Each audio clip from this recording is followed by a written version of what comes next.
Hello everyone, Brian from the White Feminism Brian here.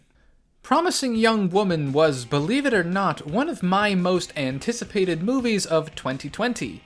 I don't usually dive headfirst into hype because often enough that's just an express trip to disappointment, but this film in particular was an exception. I just fell in love with the idea of Carey Mulligan enacting justice against predatory men by pretending to be drunk at the club. I've been looking forward to this movie since at least a few months before the trailers came out. I read some articles and interviews with the stars Carey Mulligan and Bo Burnham, and from what they said, it really seemed like Promising Young Woman would address a few more nuanced, beyond surface-level elements of the issue with its script, which I'm always on the lookout for with these social issues movies usually present as false dichotomies. Call it a Green Book problem. And all that sounds amazing, right? Carey Mulligan and Bo Burnham in a revenge vigilante film that takes sexual assault commentary in directions most filmmakers don't want to go, directed by a woman, no less, and her parents are Jennifer Coolidge and Clancy Brown? That sounds awesome! I want to see that movie. And after watching Promising Young Woman, I would still like to see it. Because this was not that.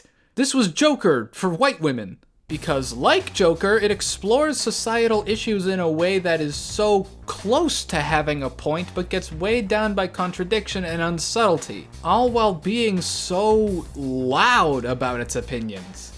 Before I go any further, reactions to the subject matter of Promising Young Woman are kind of really dependent on the perspective one approaches it from.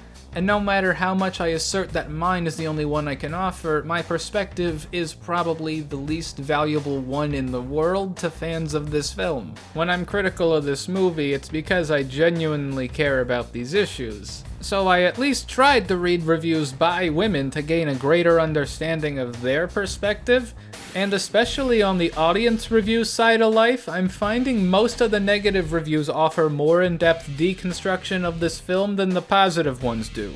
Not to say I don't agree with many of the praises levied towards the film. For one thing, if this doesn't win the Oscar for costume design, I am going to scream. Set design kills it. Makeup and hairstyling kills it. The cinematography's not spectacular or anything, but it's also pointedly colorful and looks amazing. It's not like a movie that's smeared in thoughtless red and magenta lighting. It's constantly introducing new aesthetics and popping colors. Mulligan works at a coffee shop and it's this perfect little wonderland of thoughtful design choices. Carey Mulligan is great, and I'm really glad to see her in a role like this. Talented as she is, I got tired of people casting her as second banana to Ryan Gosling, to Leo, to Michael Fassbender, to Oscar Isaac, to Jake Gyllenhaal, or filling other roles I suspect were actually written for Michelle Williams. For the longest time, it seemed like nobody was taking advantage of her screen presence. They were considering Margot Robbie for this role at some point, and I don't think she would have worked as well. This role requires a ton of ice-cold line delivery that, given my choice, I'd put in the hands of Mulligan before Robbie every single time. Some of the needle drops were okay too. It's just that Promising Young Woman is constantly professing a depth it never reaches. A movie about a specific issue does not automatically bear the responsibility of addressing every micro facet of that issue, but it does bear some responsibility to measure up to its own promises. And if you watch or read any peripheral material about this movie, even if it's just the trailer, it's making big promises. There's a lot of canned, preachy, buzzword-loaded dialogue, which will bother some, but I don't mind that that's there in the grand scheme of things. A big part of the film's hollowness to me is due to it not pulling or revealing any layers unless it's for the sake of some kind of gotcha moment, to the point where I've seen other women, not just me, call this movie platitudinous. This is extremely present in Bo Burnham's character. There's a dozen different angles I thought they could have taken this guy, and they went with the least interesting one. I see how this character could work with a few minor tweaks, but his ultimate fate is reductive to any sense of complexity. The most meaningful parts of the film to me are ones not addressed directly.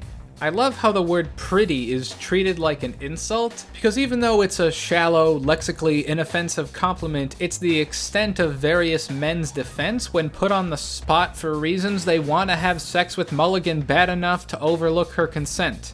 But even more effective than that is the way director Emerald Fennell chooses to indirectly present sexual assault. We never see it happen, and yet when it gets to the parts where it's implied, leaving it to the imagination is so effective. In this kind of story, even ones directed by women, directors go for the ultra-graphic depictions of the assault that incites revenge. Sometimes it's a little pornographic, the way they linger on it. Not even at the sexual component, but at the intense suffering of the woman supposedly imbuing her with value. Fennell circumventing this by not showing the assault is more meta and more intelligent than the rest of the rather one-dimensional story. This does nothing to start or perpetuate conversation on gender dynamics or rape culture. It doesn't really tackle or address these things, it just has them in its plot.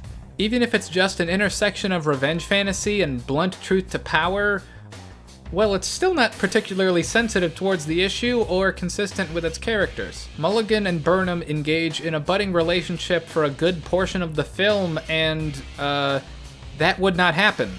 What you need to know about Mulligan in this is that she does not like men. She hates men. She goes out at night with the goal of luring predatory men and always finds a taker. Predatory and male are one and the same to her. And this beanpole of a man is what changes her mind and gets her to go on dates? Is there anything better than pussy? Yes, a really good book. It does not make sense for a character who holds men with such ire to seek out a relationship with one. It's not even like she's doing it for a dick appointment. No, she actually likes this guy. She has to because the script needs the twist to happen. Her vigilantism is confusing too. If you've been misled into thinking Mulligan actually kills her targets from the synopsis and trailer, don't worry, I was. She doesn't.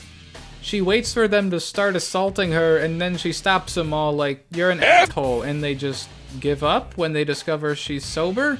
Humor me here, but has she never encountered a guy who threatened to get physical with her anyway? Kind of f***ed up to say, but I think a lot of men would try to hurt her after that. She goes way darker than murder and getting her more pointed Kill Bill style revenge, which I enjoyed because it gave her character some complexity. Why not have her kill the regular targets? The ending in particular is a real doozy. Granted, it doesn't go the way we may expect, but there's not a chance in hell Mulligan's character would have put faith in the plan the movie has her set up. As a whole, the ending to the film is bound to be divisive, thankfully though, in ways where I can mostly see justifications for either side of the argument. Promising Young Woman is still an enjoyable enough movie, but it really is White Lady Joker. Great lead performance, pieces of genius, and a functional story, but not as deep as it thinks it is. But if I'm going to say Promising Young Woman is shallow as Joker, I should give my impression of something that is a little more intellectually satisfying. The Assistant! I love getting to sing this film's praise, so here's another chance to do that. It's dark, tense, poignant, and addresses multiple facets of sexism and sexual assault with the respect and sensitivity these issues deserve. As for Promising Young Woman, I'd give it... Oh, and Alison Brie was fantastic for the 5 minutes she's in this. So, I think I'll give Promising Young Woman a 5 out of 10. 1 point for each minute of Alison Brie.